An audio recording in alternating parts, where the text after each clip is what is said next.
June 4th, 1943. Norfolk Naval Base, Virginia. Unteroffizier Hermann Becker gripped the gangplank railing, his legs unsteady after 14 days crossing the Atlantic. Through the morning haze he saw something impossible. American dock workers, white and Negro, operating side by side. Machinery that belonged to the future. Women in coveralls guiding cranes. Children selling newspapers at the gates. Nobody fled at the sight of enemy uniforms. Nobody screamed. Nobody cowered. Berlin, or somewhere halfway across the world, we'd love to hear from you. And if this story moves you, share it with someone. Becker whispered to the man behind him, Die Amerikaner sind verrückt. The Americans are crazy.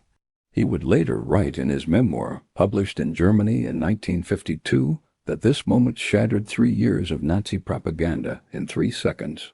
The eye, dozens of ships loading simultaneously. But it wasn't the scale that stunned them. It was the normalcy. Civilians wandered freely near warships. Vendors sold coffee within sight of military installations. A brass band played at a war bond rally 200 yards away. 2,500 veterans of Rommel's Afrika Korps stood in formation on American soil.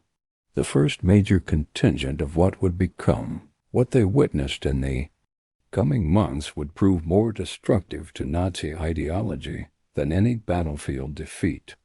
They had expected brutality. Instead, they found something far more unsettling. The processing at Norfolk began with what Becker called the first impossibility. German military doctrine, practiced from Poland to France to Africa, held that prisoners were assets to exploit or burdens to minimize. Yet here, American officers read Geneva Convention rules in fluent German. They asked about dietary needs. They explained rights. International Red Cross records from June 1943 document something even stranger. Jewish American personnel, several. They explained that kosher meals were available for any Jewish prisoners. Several Wehrmacht soldiers laughed nervously. They thought it was mockery. It wasn't. The American military had prepared religious dietary accommodations for enemies. Medical inspections defied every expectation. German prisoners with wounds received the same penicillin, that miracle drug barely available to German field hospitals, as American soldiers. Swiss Red Cross Inspector Guy Mathieu noted in his July 1943 report, medical treatment provided to German POWs equals or exceeds that given to American military personnel. The most incomprehensible sight came during their first meal. By September 1943, severe labor shortages led to POW employment throughout Texas. Prisoners earned 80 cents per day, in canteen script the same base pay as American privates. At the King Ranch near Kingsville, German POWs encountered American agriculture on a scale that defied comprehension. The ranch covered 825,000 acres, larger than Rhode Island. Ranch records show German prisoners worked alongside Mexican-American vaqueros and some Negro ranch hands. The racial mixing in work contradicted every Nazi racial hierarchy theory. A single combine harvester replaced dozens of workers. Trucks transported crops. The ranch even used small aircraft to survey cattle herds. Ranch foreman Richard Kleberg, Jr. treated German POWs as temporary employees rather than enemies. He asked about their agricultural experience, explained American methods, paid bonuses for quality work. At cotton gins throughout Texas, POWs witnessed processing speeds impossible by European standards. The Hearn cotton oil mill processed more cotton in a day than German textile mills handled in a month. Yet workers took regular breaks, ate full lunches, listened to radios while working. Productivity through good treatment rather than harsh discipline. The prisoners discovered that American farmers discussed politics openly. FBI monitoring reports noted German POWs were shocked by farmers criticizing Roosevelt, freely complaining about government policies without fear. At one farm near Bryan, a farmer told a Department of Agriculture inspector to go to hell over crop allocation disputes. The farmer faced no consequences. Such defiance of authority would mean death in Nazi Germany. Local newspapers documented German prisoner interactions with civilians. In December 1943, the Herne Democrat reported posts on supervised Christmas shopping outings. They witnessed American teenage culture. Young people gathered at drugstore soda fountains, boys and girls together unsupervised. They danced to jukebox music, including jazz and swing that Nazi ideology labeled degenerate Negro music. American women's behavior particularly stunned them. Women drove trucks, operated businesses, supervised male workers in defense plants. At nearby Bryan Army Airfield, female pilots flew military aircraft, visible to POW work details. Churches throughout Robertson County invited German prisoners to services. German prisoners attended Christmas Eve services at multiple churches, sitting among congregation members whose sons serve overseas. No incidents reported. Enemy soldiers praying beside American mothers whose sons were fighting Germans. The cognitive dissonance broke something fundamental in Nazi ideology. By early 1944, the Special Projects Division of the Provost Marshal General's office had established sophisticated educational operations at Camp Herne.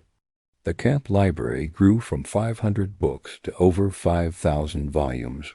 By August 1944, the American Library Association's Books for Prisoners program provided texts including works by German authors banned by the Nazis.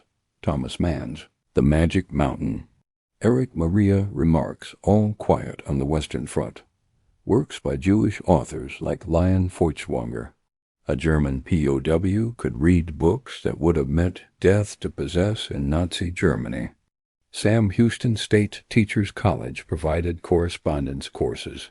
College records show 340 German POWs enrolled in courses including English, American history, mathematics, and agricultural science between 1944 and 1945. Professors visited Camp Herne monthly to conduct lectures and examinations. Declassified Special Projects Division documents revealed the extent of psychological operations. The program identified 3 categories: anti-Nazis, approximately 10%, non-political prisoners, 75%, and ardent Nazis, 15%. The screening process was sophisticated. Prisoners' reactions to news of German defeats, their book choices from libraries, their participation in educational programs, all documented. Weekly reports tracked ideological shifts across the camp population. Major Maxwell McKnight wrote in a November 1944 report, "The transformation rate exceeds expectations. Approximately 60% of non-political prisoners show measurable movement toward democratic ideals after 6 months of exposure. Working in American facilities exposed POWs to casual abundance that seemed like mockery. At the Alcoa aluminum plant in Rockdale, Texas, workers discarded more aluminum scrap in a day than German aircraft factories could acquire in a week. Food processing plants provided the greatest psychological shock. At the Stokely Brothers Cannery in Cameron, perfectly edible produce was discarded for minor cosmetic flaws: tomatoes slightly underripe, corn with irregular kernels, beans with minor blemishes, all destroyed while German civilians faced starvation. A letter from POW Corporal Friedrich Muller stated, "Today we destroyed hundreds of pounds of fruit because it did not meet canning standards. Fruit that would be treasure in Germany is garbage here. Christmas 1943 at Camp Hearn mobilized the entire town of Hearn population, 2,000, to ensure enemy prisoners had proper celebrations. Local churches collected 4,800 individual gift packages. Schools contributed handmade cards and decorations. The American Legion Post 164 veterans of World War I who had fought Germans donated cigarettes, candy, and sports equipment to current German enemies. The camp Christmas tree stood 30 feet tall, decorated with electric lights that burned continuously. Such electrical display would be unthinkable even in peacetime Germany. Local churches performed Christmas concerts in German for the prisoners. The First Methodist Church Choir learned German Christmas carols phonetically. Mrs. Sarah Patterson, the choir director whose son was serving in Italy, led the performance. The cognitive dissonance of American mothers singing to enemy soldiers while their sons fought Germans broke several prisoners emotionally. The Christmas feast menu included roast turkey, 1 pound per man ham, candied sweet potatoes, green beans, cornbread stuffing, cranberry sauce, mince pie, apple pie, ice cream, beer for enlisted men, California wine for officers. The meal totaled approximately 5,000 calories per person. Meanwhile, German civilian rations, when available, provided 1,200 calories daily. Working in Texas exposed German POWs to American racial dynamics that contradicted both Nazi propaganda and American reputation. At Camp Hearn, Negro soldiers from the 359th Infantry Regiment occasionally served guard duty. German POWs took orders from black Americans. Several prisoners requested transfers rather than submit to Negro authority.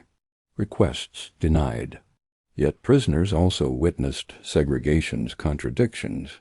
They could eat in Hearn restaurants that refused service to the Negro soldiers guarding them.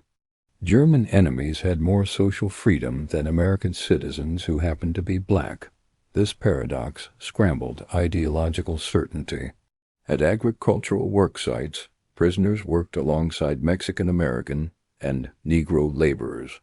The efficiency of mixed-race work crews challenged Nazi theories about racial purity equaling productivity. German POWs picked cotton alongside black workers who outperformed them. 3 cases illustrate the transformation. Herman Becker arrived at Camp Hearn in June 1943 as a convinced Nazi. His memoir describes gradual ideological collapse through accumulated observations. The turning point came Christmas 1943 when Hearn citizens gave presents to enemy prisoners. He wrote, "These people whose sons we had tried to kill gave us gifts.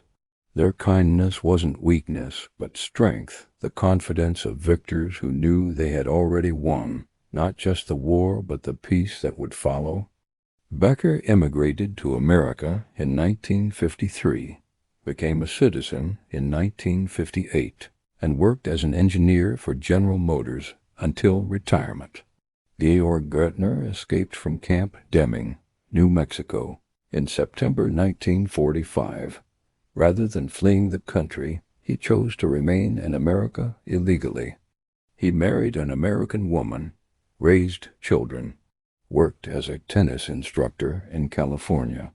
When he finally surrendered in 1985 for a television documentary, he had been American longer than German. Reinhold Pabel escaped from Camp Washington, Illinois, in 1945, not from mistreatment, but from boredom and curiosity about American life. He lived illegally in Chicago for 7 years, working in bookstores, before voluntarily surrendering in 1953. He received citizenship in 1959 and became a successful businessman. As Germany collapsed in spring 1945, American authorities prepared prisoners for return to a destroyed homeland. The War Department initiated broader programs preparing POWs to rebuild democratic Germany. By May 1945, 31,000 prisoners enrolled in vocational training, 18,000 studying English. 12,000 in agricultural programs, 8,500 in technical courses, 6,200 in business administration. Future Marshall Plan concepts were explained to prisoners before public announcement. State Department officials visited camps explaining American intentions to rebuild rather than punish Germany. The numbers document the transformation's scope. Of 425,000 German POWs in America, only 2,222 escape attempts occurred, 0.52%. Only 54 successful escapes for more than 30 days. Sabotage incidents, 7 confirmed cases. Work refusals, 178 documented incidents. Voluntary labor participation, 87% of eligible prisoners. Post-war surveys found 74% of returned POWs held favorable views of American democracy. 61% supported Marshall Plan aid. 55% advocated German-American alliance. 38% expressed desire to immigrate to America. Immigration records show 5,000 former POWs legally immigrated to America in the 1950s.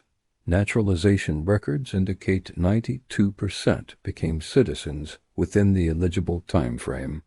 The influence of returned POs on West German Reconstruction is documented in occupation records. 48 became Bundestag members. 312 served as mayors or city councilors. 1,847 worked in agricultural modernization. 2,341 taught in reconstituted schools. 4,165 managed businesses using American methods. Camp Hearn closed in December 1945, but connections endured. The Hearn Heritage League maintains archives of correspondence from former POWs spanning 40 years. Christmas cards arrived annually until the last known prisoner died in 2001. In 1984, 50 former Camp Hearn POWs returned to Texas. The Hearn Democrat covered the reunion extensively. Former enemies embraced former guards. Wehrmacht veterans placed flowers at the American Legion Memorial. Fritz Zimmermann, speaking for the group, said, "We came as enemies believing in racial superiority and national destiny. We left as friends understanding that democracy's chaos is its strength." The German POWs who reached America between 1943 and 1946 witnessed sights that seemed impossible according to their worldview. Every casual freedom, every small kindness, every puzzling generosity, they accumulated into ideological transformation. They expected to find a weak, divided nation. Instead, they discovered a society so confident it could afford mercy to enemies. The transformation wasn't accomplished through propaganda, but through reality. German POWs saw democracy functioning through apparent chaos. They observed racial integration progressing despite segregation. They watched women exercising authority while maintaining femininity. They experienced enemies becoming friends through simple humanity. America's greatest victory wasn't on battlefields, but in prison camps where enemies became advocates through the simple act of witnessing American reality. The sights that stunned them were unusual only to eyes trained by tyranny. To American eyes, they were just life messy, imperfect, but free. The German POWs came expecting to find enemies. Instead, they found mirrors of what they could become. Those unusual sights changed not just individual prisoners, but the trajectory of nations. In their stunned observation lay the seeds of the Atlantic Alliance, the Marshall Plan, and the democratic reconstruction of Europe. Their transformation proves that sometimes the greatest victories are won not through destruction, but through destruction, but through propaganda, but through reality, not through hatred, but through humanity. Herman Becker, watching the Norfolk docks fade from view as his train pulled away that first morning, wrote one line in his diary that would define everything that followed. They don't need to conquer us.